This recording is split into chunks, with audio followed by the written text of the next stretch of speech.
Magandang hapon po sa inyong lahat na nakatutok at nakasubaybay sa ating Itulay session ngayong Biyernes, Math Talino Friday. Ako po si Tutor Joshua. Ako naman po si Tutor Queenie at nasa 6th week na po tayo ng third quarter sa Math 8. Kaya inaanyayahan po namin kayong mga estudyante, pati na ang inyong mga magulang at guro na matuto kasama namin. Kaya tara po, kasama ng ICTS ETU, pati ang mga sumulat at bumuo ng mga modules na ginagamit natin para sa mga lesson natin ngayong hapon, ay narito para itulay ang paggabay ng pag-aaral ng matematika. Ayan. So, good afternoon po kila Princess Cecilau ng Godofredo Reyes Senior National High School. Andyan rin po sila Catherine Mataro from Araulio High School. Texie Soriano Pabon from Godofredo Reyes Senior National High School din, Tutor Joshua. Ayan, at ang ating pinakaunang viewer for this afternoon is Justine Agonoy ng 8 Galileo, listening and watching from LFG Diamantina National High School, Cabatuan East District, Isabela. At si Mariel Mendoza Soriano, ayan, nababita pala ni Super Queenie. At si Catlea Soriano na ang ganda ng West District SDO Isabela. Good afternoon po sa ating lahat. So, handang-handa na ba tayo para sa ating aralin ngayong araw? So, for today, we will be having the following.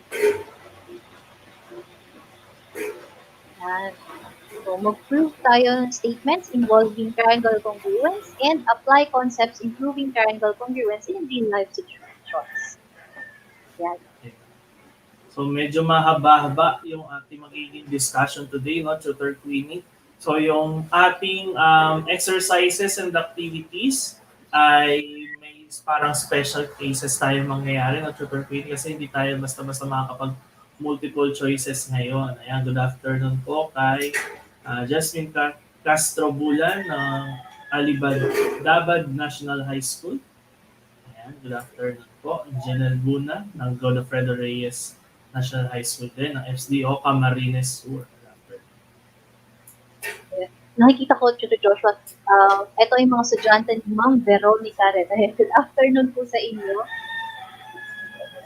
So, Tutor Joshua, itong proving, no, pag naririnig, hopefully, mas maging magaan yung sense ng proving na sinasabi. Okay? So, there are different ways to write geometric proofs. Meron tayong paragraph form, or flowchart proof, and meron din yung two-column proof. Yung paragraph proof, ito yung parang naka-form ng essay. Okay? And then yung flowchart para mas kung medyo sa visual ka. And the two-column proof, ito yung mas nakikita natin sa mga references natin sa mga video. Ayan, gusto ko lang i-point out din, no, kapag flowchart kasi yung proof natin, there are times na nag-criss-cross yung mga arrows na ginagamit natin for the flowchart, kaya ang hirap na siyang i-track. So, ang usual natin ginagamit for junior high school is the two-column proof kasi pababa lang siya and then we could just cite or annotate dun sa gilid kung ano yung pinanggalingan na statement or actually reason, pwede din, no, for that statement. And later makikita natin kung paano siya mas maisasagawa. So, ready na tayo. So, ang gagawin natin ngayong araw, yung two-column proof. Kasi yun yung mas nagagamit natin. So, sa two-column proof, from the name itself, two columns, okay, meron tayong column for the statements wherein nandyan natin ilalagay yung observations, yung arguments, conjectures, kumbaga yung mga statements na nabuo natin, kukuha tayo ng mga conclusion pagtutunin natin. No? And then, on the other column will be the reasons. Okay? Ang mga tinatanggap na reasons ito, it could be definitions, postulates, theorems, or mathematical properties. Okay? So, bawat statement na i-claim natin, bibigyan natin ng value. Yes, and yung kasama sa definitions, yung properties na ibinigay doon sa problem. For example, the given, kasama siya. Kasi pinapakita na siya at actually it's observed and actually yun na, given siya for the problem. And again, sa geometry and actually sa mathematics, hindi tayo basta-basta pwedeng mag-assume dahil everything is under a mathematical property or concept. Alright? So, syempre, dito sa proving, Tutor Joshua, para mas maging madali, kailangan may baon tayo na pangsuporta dun sa mga magiging statements na i-claim natin. So, isa sa mga madalas na gagamitan natin ay itong definition of a midpoint. Okay? So, pag sinabing midpoint, yung segment natin, yung point na yon ay nasa gitna. It divides the segment into two congruent segments. Yan. So, dito, yung AB natin, merong midpoint na M. Therefore, our AM is equal to the measure of MB. Yan. Ayun. So, minsan no, naiisip natin, tama naman na kapag nasa doon siya sa gitna, parehas yung haba nung left na segment tsaka nung right na segment. Pero tatandaan natin, there is a concept in geometry called the midpoint. At again, midpoint, it's the point in between of A and B where the two segments are congruent. Ayan. The others will be definition of congruence. Two figures are congruent if they have the same measure. Bakit importante itong natin, bakit kasama siya sa mga i-take note din natin? Kasi di ba ang ipoprove natin ay triangle congruence. So, ang goal natin, makahanap tayo ng congruence at mapapatunayan natin yan if they have the same measure. So, yan, pwede natin gamitin definition of congruence. Ayun. At isang gamit na gamit pang theorem natin is the right angle theorem where it states that all right angles are congruent. So again, medyo obvious siya, no? Pero we could actually prove that statement using different concepts and definition na nandyan sa statement na yan, which is a right angle, tsaka yung definition ng congruence. Okay. Then we also have vertical angle theorem. Yan, kilala din natin yan. Kapag meron tayong dalawang lines na nag-intersect, meron tayong nabubuong vertical angle pairs. At sabi doon, yung vertical angle pairs na yon are actually congruent angles. So dito, meron tayo ang magka-congruent ay si angle 1 and angle 3 at si angle 2 and angle 3. Parang sa gunting no, Tutor Queenie, yung buka nung talim, yun din yung buka nung hawakan sa atin. And hindi mabubuo yung vertical angle theorem kung wala itong previous hindi pala nalagay dito, no? Yung ating linear pair postulate. Kasi kailangan din siya para ma-prove yung ating vertical angle theorem where it states that two angles that form a linear pair are supplementary. Pero di ata natin magagamit yun ngayon dito sa ating exercises. Pero ito, ayan, it's a very simple property, pero it's very common din, lagi natin yan nagagamit at nakikita. Ayan, yung reflexive property of congruence. Any figure is congruent to itself. Let's say side AB is congruent to side AB, or it could be an angle also. Ayan. So, congruent siya sa sarili niya. Yan yung ginagamit na reflexive property. Ito madalas, Tutor Joshua, sa mga triangles natin, pag nag-share sila ng common side. Yan, madalas natin nagagamit yan. Yun. So, marami pang properties, theorem, definitions na meron sa geometry. Pero sa ngayon, ito na yung mga madalas. Bakit? Kasi ang habol natin ay congruence. So, itong mga to can show us congruence ng mga parts. Ayan. And then, aside from those, syempre, dahil triangles ang pinag-uusapan natin, kailangan natin yung mga postulate at theorem na pinag-aralan natin. So, naalala niyo pa ba ang mga nabanggit nating postulates at theorem dati? RC Tutual from Manuel Araulio High School, Maria de la Roca from Godofredo Reyes Senior National High School. Naalala pa kaya nila? Sige, pasend sa comments. Okay, itong unang postulate natin where if three sides of one triangle are congruent to the three sides of a second triangle, then the two triangles are congruent. Ano nga ulit yung tawag natin dyan? So, ang titingnan natin dyan ay anong corresponding parts yung congruent. Kasi we need at least 3 corresponding parts to know the congruent. So we have side AB congruent to RS, side BC congruent to ST, and side CA is congruent to PR. And based on these correspondences, masasabi natin na we have 3 pairs of sides that are congruent. And kahit balik-balik rin natin yung mga triangle na yon, hindi na yung lalaki, hindi na yung liliit, they are congruent. And we call this the side-side-side or SSS congruence postulate.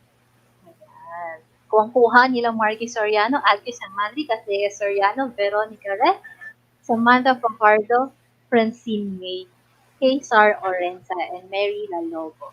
So, Ayan, marami dami ko tayong rin nakikita ng mga bagong pangalan, no? Tindangani, Iana Marali, Princess Casilaw, Arvin Evangelista. Ayan, good afternoon sa atin and thank you for joining us today.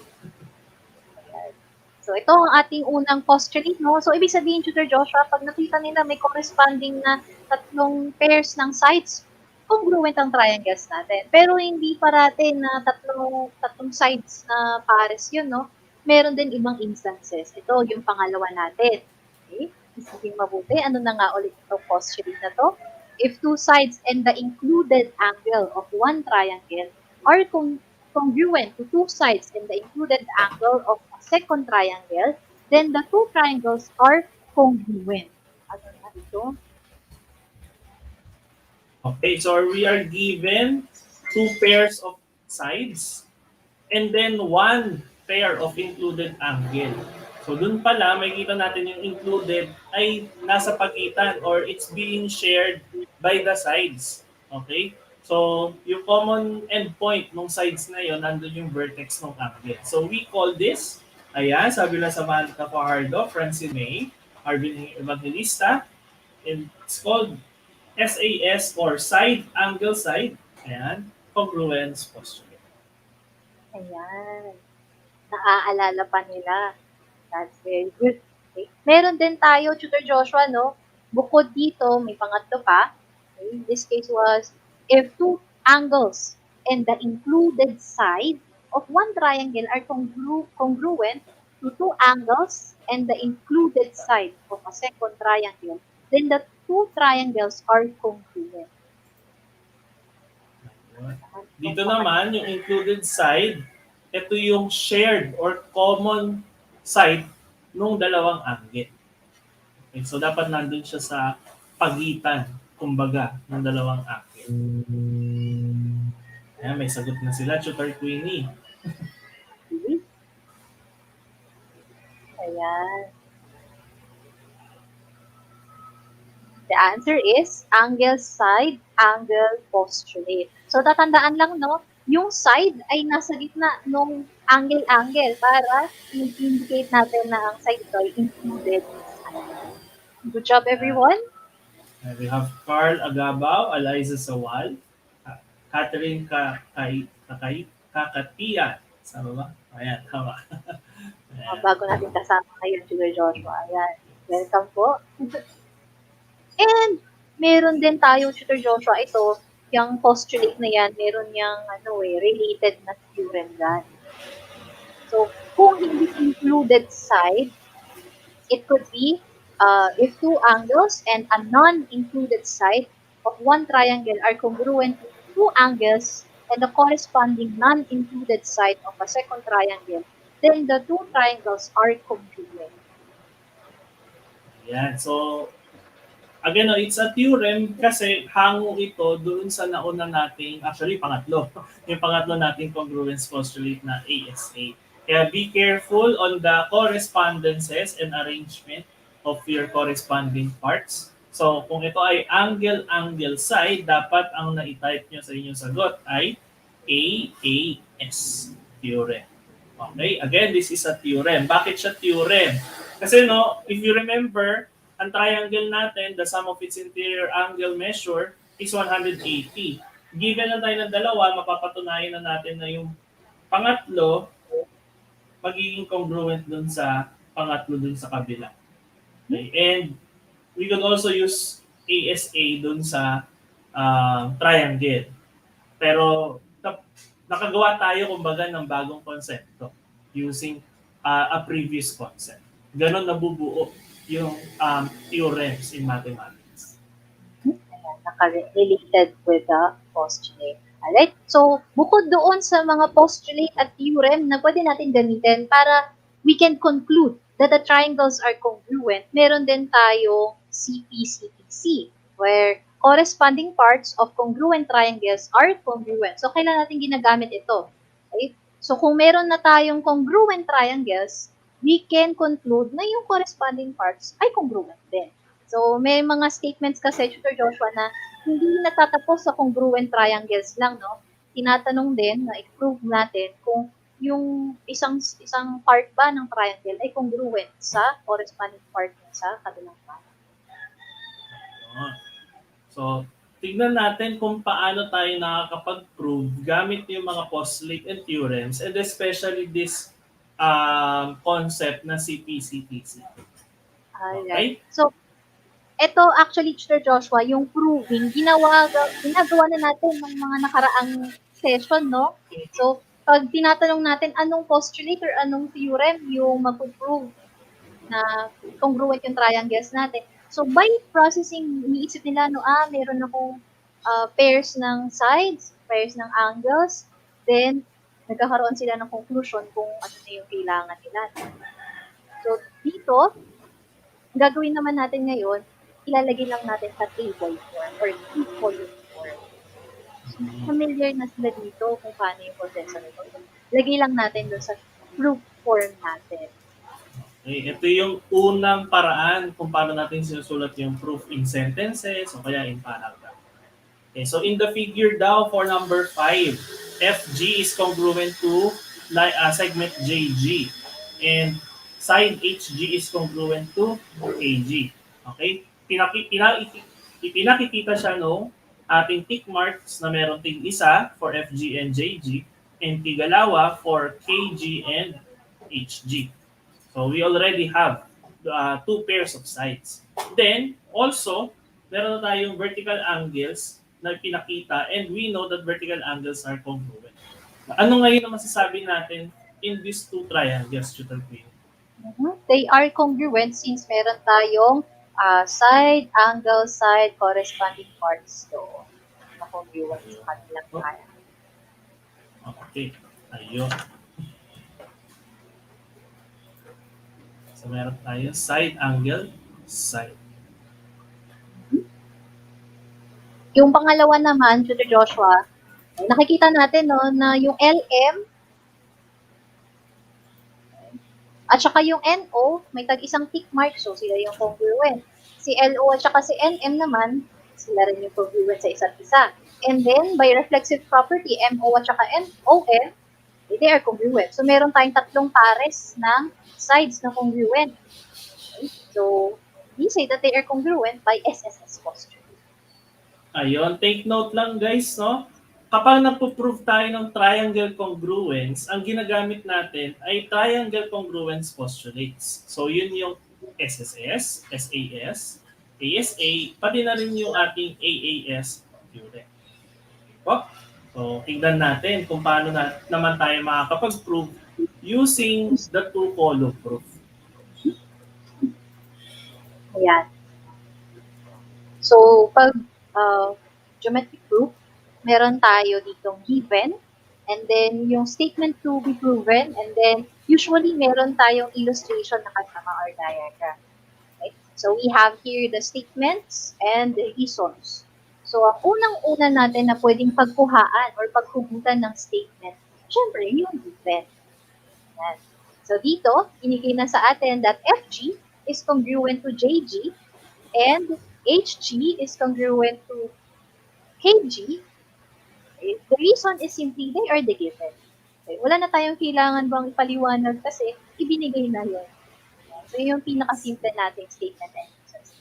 Kaya lang, Tutor Joshua, ito ay dalawang pares lang. Kailangan natin ng ikatlo para magamit natin yung postulates or theorem na meron tayo to prove that these triangles are congruent. Yes. Okay. So, using our knowledge in identifying congruent triangles, no? And some other concepts in geometry, makikita natin na meron tayong um, vertical angles doon sa angle FGH and angle JGK. Okay. At bakit ba natin siya natawag na congruent? Or paano natin nasabing congruent yung ating angles? Kung naalala natin yung itsura ng ating angles dito, no?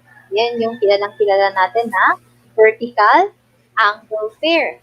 At pag meron tayong vertical angles, we can conclude that they're congruent by vertical angle congruence. Ayun.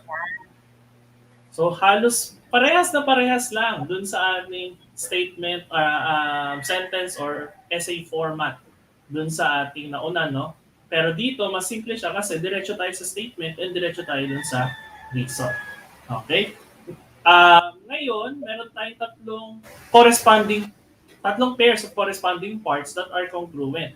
Masasabi ba natin that this triangle is congruent kasi meron na tayong isang pares ng side, tapos pangalawang pares ng side, tapos meron tayong isang pares ng angle.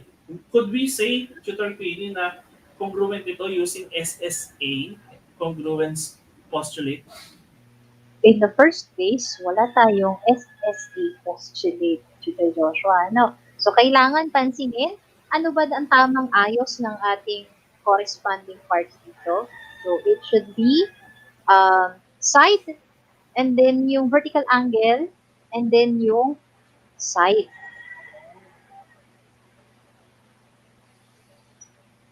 So we can conclude that triangle FGH is congruent to triangle JGK by SAS. Okay? The angle is an included angle. Yan. So, ito ay kapareho ng ginagawa natin ng mga nakaraang meeting, mga nakaraang session na by just observing, okay, nahanap natin ano ba yung congruent parts. And then, inaayos natin anong postulate yung pwedeng gamitin. Yan. So, ngayon, ano nang ginagawa natin dito sa proving part? Pinapakita lang natin sa two-column form. Yes. And yun nga, no, kailangan logical yung ating pagrarason or when giving our explanation. Also, no, Tutor Queenie, dagdag ko lang, pwede silang maglagay ng numbered statements doon sa pagpuprove, especially kung nalilito sila kung anong parts yung kinakailangan. For example, for the first pair of sides, this is statement 1. Next, yung pair of angles, this is statement 3. Okay, and then the pair of sides, this is statement 2. Okay? Kasi yung proper arrangement is very important for the proper postulate to be used. Okay? So, try tayo ng isa pa. So, here we have the given LM congruent to side NO, and side LO is congruent to side NM. We have to prove that triangle LOM is congruent to triangle NMO. So, meron din tayong illustration dito, no? Bukod doon sa ating naka-indicate dito, ano ba ang mga statement at ano yung corresponding reason natin? Ano yung unang-una natin, Coach Joshua? Ayun, parang alam na nga actually nung students natin kung ano yung last line na last reason natin. Pero isa-isahin natin yan. So, start with the given na LM congruent to NO. So, tama, sabi ni Arvin Evangelista, yung A natin, ang laman yan ay given. Ayan, pati si Carl Andre Agaba. Ayan. How about the second one? May pangalawa pala tayong given, which is LO congruent to NM or side LO congruent to side NM. Ay iba pala na Tutor Queenie, kapag wala pang markings doon sa ating illustration, you have the liberty to mark the sides or angles as long as tama at naayon siya doon sa given. Okay? Aba, nakakapag-type ang ating mga kasama ng statements at reason. Nakakagawa ng paraan. Okay, very good. Kaya lang ito, Tutor Joshua, no? Dalawa lang yung given. Side and then another side. Wala na. Naubos na natin yung given na statements doon, no? So, proceed tayo doon sa illustration kasi baka by looking at the drawing, doon tayo makakita ng another congruent part. Right? So, from here, nakikita natin, no, magkadikit yung triangle natin. They are sharing the same side, OM.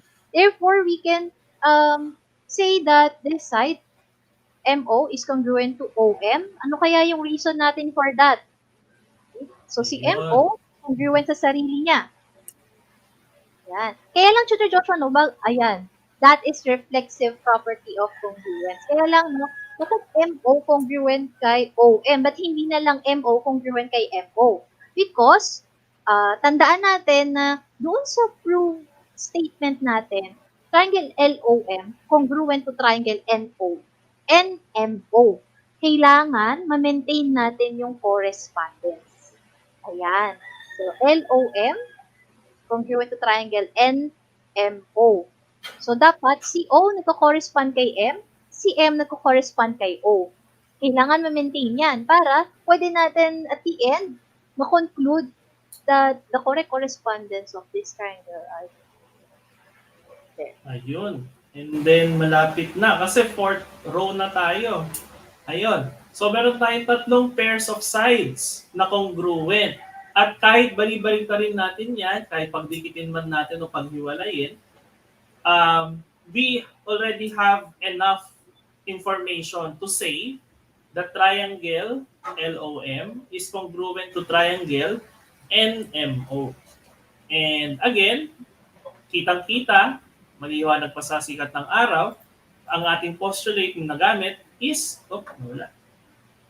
Ano kaya yung reason para ma-back upan yung ating claim na talagang congruent yung dalawang triangles? Ayun, nakita ko na. Sinagot ni Marky Soriano. That is SS postulate. So, kung ganun lang yung technique, no? Tignan mo muna kung ano yung given. Okay? Tapos tingnan mo, meron ka ba bang ibang makuha from the given? Kung wala na, tapos kulang pa rin yung information, proceed ka sa illustration. Baka doon ka makakita ng iba pang kailangan mong information. Okay, and I would like to specify pala, no, Tutor Queenie, this should be, nakaspecify din siya na SSS congruence postulate. Kasi may iba pa tayong SSS na ginagamit. Hindi ito yung sa, sa contributions. Hindi pa nilalama tayo. Sige. So, ayan. So, done tayo dun sa simple, no? Mga four-liner. Punta tayo sa medyo level up. Okay? So, this time, the given is side WX congruent to side WZ. And Y is the midpoint of XZ. We have to prove that angle A is congruent to angle Z. Ito yung medyo, titingnan natin, planuhin natin. Ano bang nangyari? Meron nang binigay na congruent side, tapos may midpoint daw. Okay, so, alalahanin na natin ano ba yung midpoint. Tapos, doon sa to be proven statement, hindi siya yung katulad kanina na prove that the triangles are congruent. So, hindi ganun tayo magtatapos, no? Kailangan magtatapos tayo sa angle X congruent to angle Z.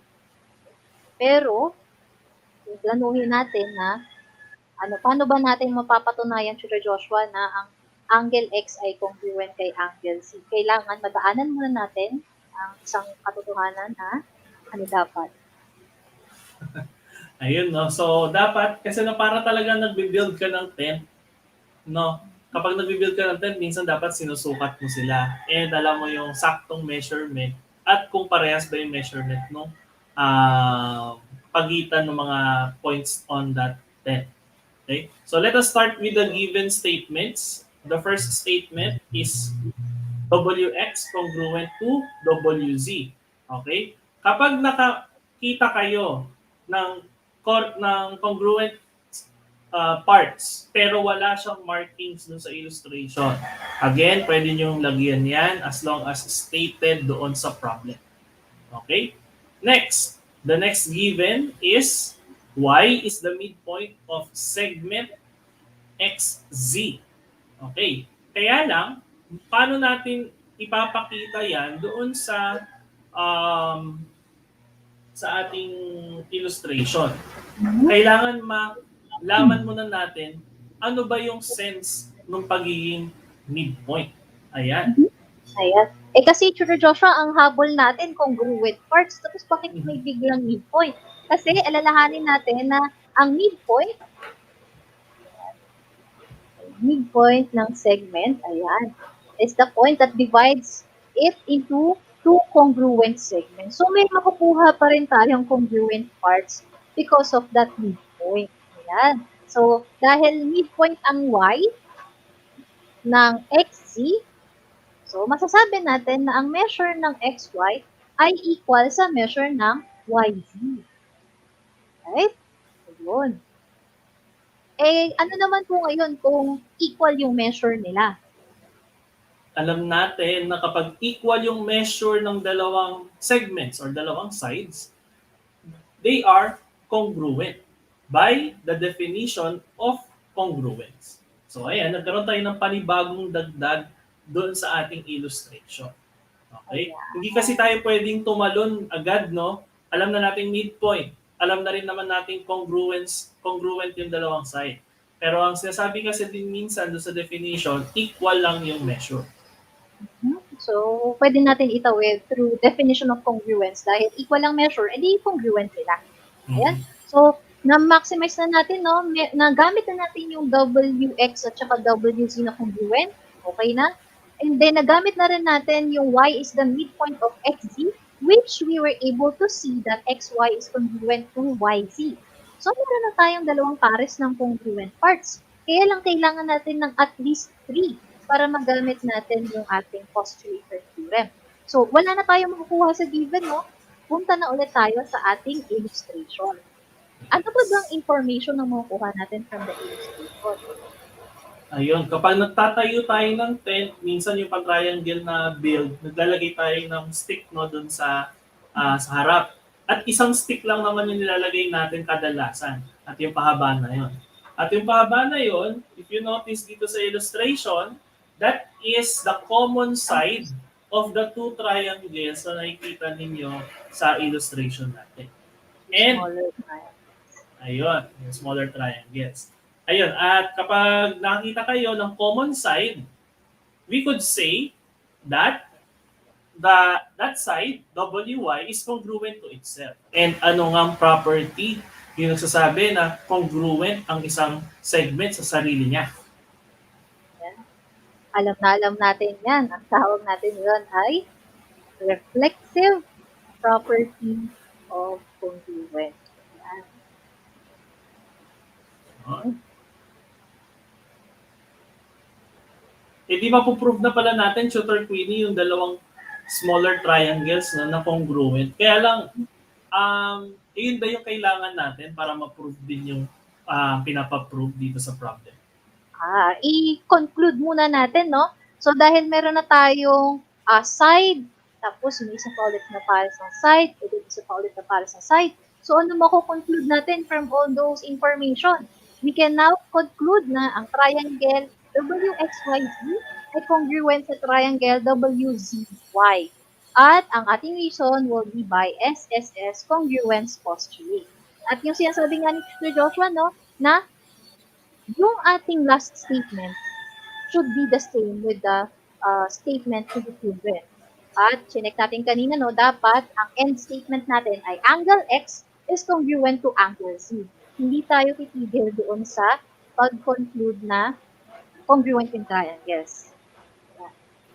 Pero ano na ngayon ang connect nito, Tutor Joshua? Yung angle T at congruent kay angle X. Ayan, ang galing. Nakakatanong mo pa lang may sagot na si Marky Navarrete Soriano, no? Ito yung essence. Dito talaga natin nagagamit yung konsepto ng CP-CTC. Bakit? Kasi meron na tayong dalawang congruent triangles. And it is enough to say na given two congruent triangles, all of their corresponding parts will be congruent. So kahit anong gawin natin, basta congruent yung dalawang triangle, papakita natin na congruent lahat ng parts. Ayun. So you see the convenience of being able to prove that two triangles are congruent. Okay? So lahat na ng parts na itatanong yan sa'yo, pwede mo nang sabihin na they are congruent by CPCPC. Dahil napatunayan natin na yung dalawang triangles ay congruent, kahit alin na doon, congruent na rin sa isa't isa. Ayan. Basta wag niyong kakalimutan yung ibig sabihin yung CPCPC na yan. Yes. Corresponding parts of congruent triangles are congruent. So, dapat kailan lang pwedeng gamitin? Kapag napatunayan natin na meron na tayong dalawang congruent triangles. Kaya dinaanan muna natin yung statement number 6 bago tayo pumunta kay statement number 7. Ayun. Tanong ko na rin, Tutor Queenie. Sa CPCPC ba lagi tayong mag-end? Depende. Depende sa kung ano yung statement na pinapaprove sa atin. Yan. Palagi nyo iti-check. Dapat dito sa prove.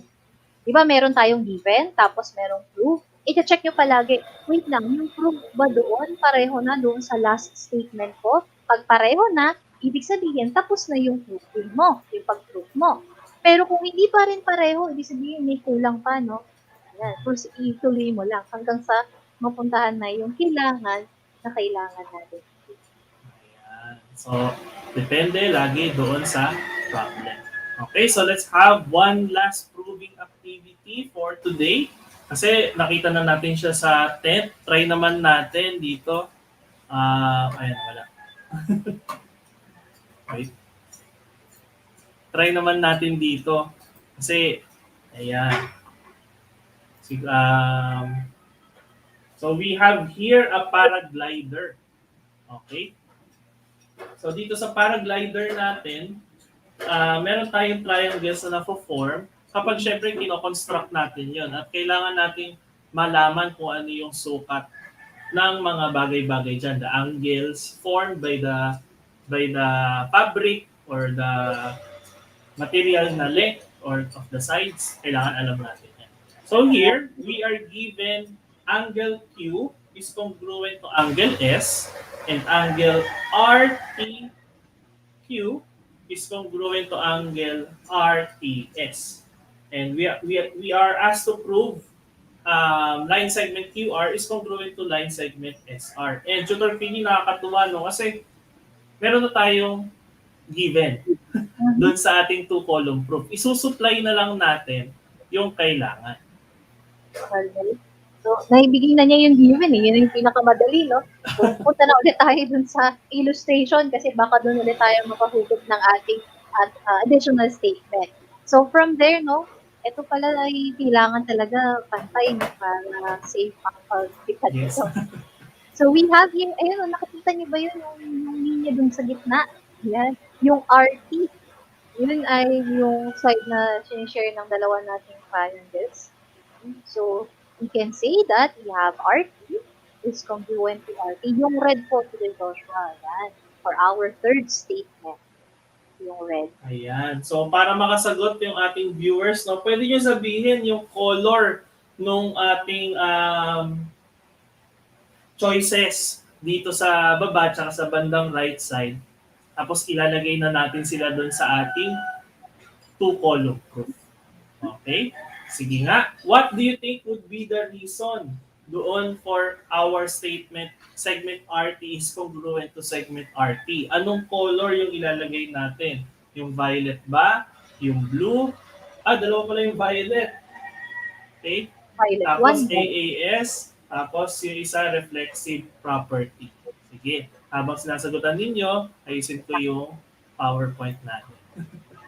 Nakita ko na, dito Joshua. Sabi ni Kaslayer yung C, green. Tama ba? Wait. Isinan natin. Gawin natin yellow. Yung CPCPC. Tapos yung text niya ay black. Ayan. So, yung iba, no? Kayang-kaya naman ito. Reflexive property. Ayan. Sabi ni Claire Magtaka, ayan. Red. Si Princess Casilaw, sinabi, red and green. Baka itong statement at reason, red and green ang gusto niyang clear. Ayan. Sila yung mag-part. So, given na tayo ng dalawang angles, dalawang pairs of angles and isang pair of sides. Ngayon, we have here two congruence, one congruence postulate and one congruence theorem. Okay.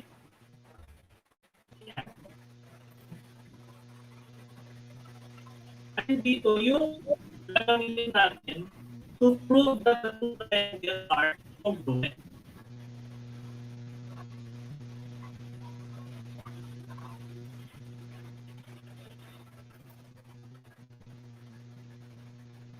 Okay, so again, we have two angles, two pairs of angles, and one pair of sides. So makikita natin dito sa illustrate picture, yung side na tinutukoy ay hindi included ng dalawang angle.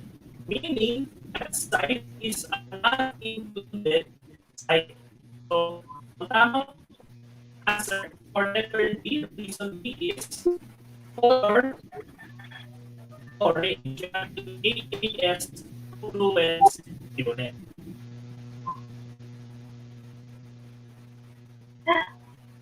And lastly, we have already proven two congruence angles. Masasabi na natin na the side QR and the side XR are congruent by CPCTC.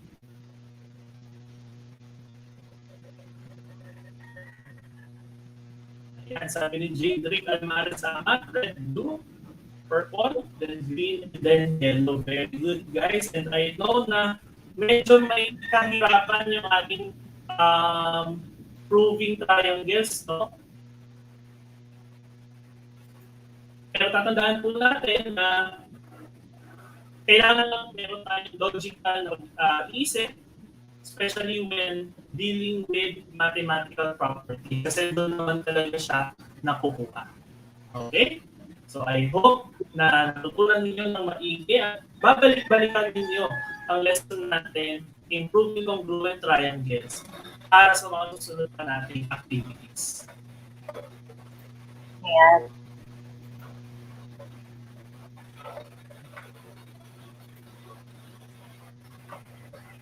Okay? So ayan, we have achieved ating the objectives for today. Mm-hmm. So you were able to prove statements.